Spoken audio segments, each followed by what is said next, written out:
Hola, soy Susana Crowley y esta semana escribí un artículo que quiero compartir contigo.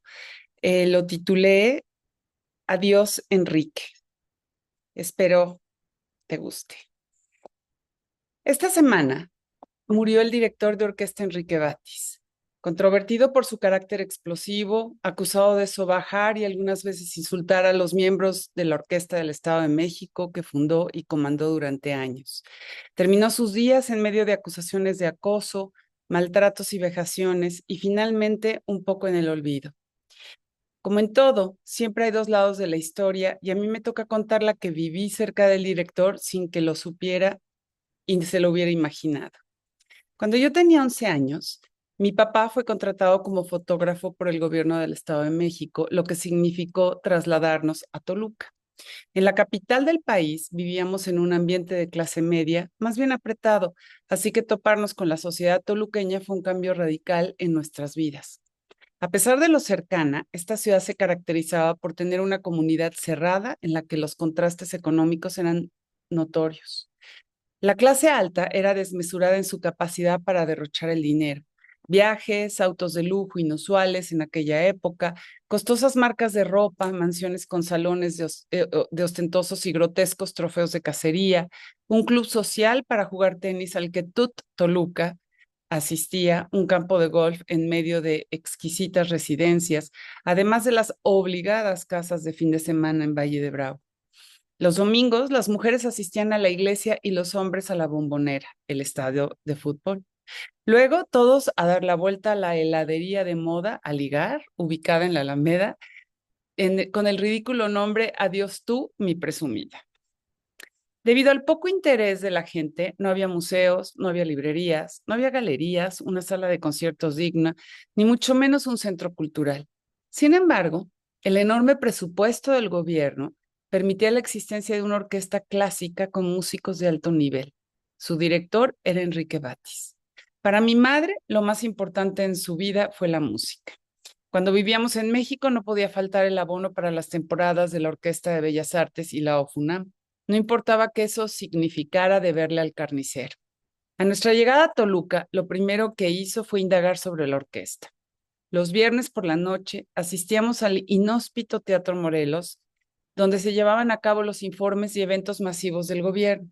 La acústica era malísima y la audiencia paupérrima. Pero con una selección de programas de primera, la orquesta y su director entregaban el alma a unos cuantos asistentes. Para mi mamá fue una salvación que en un ambiente cultural tan precario hubiera un espacio en el que la música clásica fuese tan bien interpretada. Para involucrar a sus hijos, el truco era la promesa de invitarnos a cenar unas deliciosas crepas al pequeño restaurante francés frente al teatro después del concierto. Se llamaba Campanitas, otro nombre bastante extraño. Curiosamente, era el sitio en el que Batis acostumbraba a cenar y echarse sus varias copas de vino. Debo decir que el director estaba en su mejor momento. Era atractivo, de una personalidad arrolladora y muy coqueto. Se le sabía también que era caprichoso y tiránico con sus atrilistas. Una de mis aficiones fue reunir los programas de cada noche escritos por el valiosísimo musicólogo Juan Arturo Brennan, verdaderas piezas de información y sensibilidad que rendían cátedra sobre lo que se escucharía. Aprendí en cada uno de sus textos.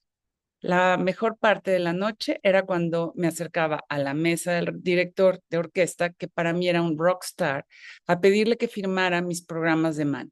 Logré un altero. Debo confesar que mientras firmaba, él no dejaba de ver a mi mamá, espectacular en esos años. Poco a poco se hicieron buenos amigos y los viernes en la noche se convirtieron en nuestro evento favorito. Recuerdo que en una ocasión la orquesta interpretó a Bruckner, la séptima, de una manera colosal. Sin embargo, debido a su longitud y densidad, el poco público se esfumó desde el primer movimiento. Al final, Batis recibió conmovido el aplauso de mi madre y el mío, lo cual despertó a algún despistado que se había quedado dormido. Muy entusiasta, desde el podio nos dijo: Susanas, mamá e hija, las invito a cenar a Campanitas.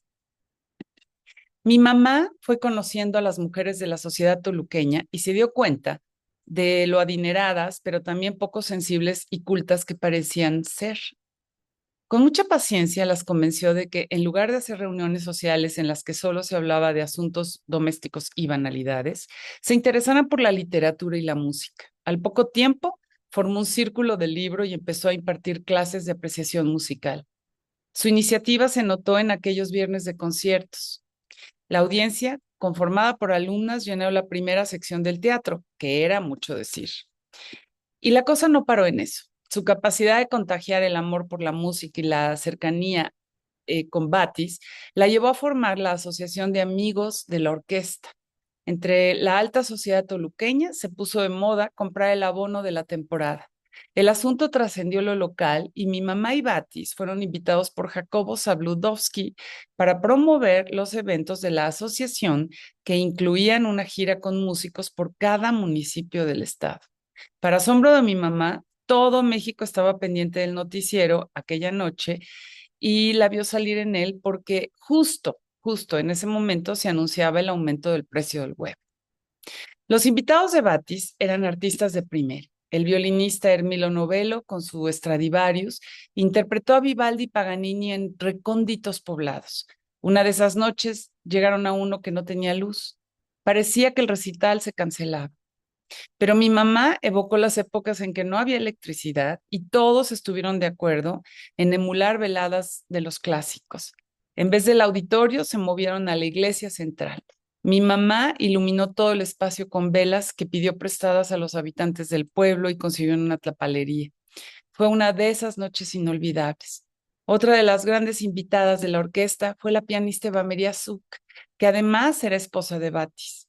Sus conciertos y pleitos fueron legendarios al ritmo de Rachmaninoff, Chopin, Liszt y Grieg. En otra ocasión, los utileros olvidaron poner freno al piano y al tocar las primeras notas de Grieg, el pesado instrumento empezó a alejarse de ella preocupantemente. Mis primeras salidas con pretendientes y novios se dieron con la condición de que me acompañaran al concierto.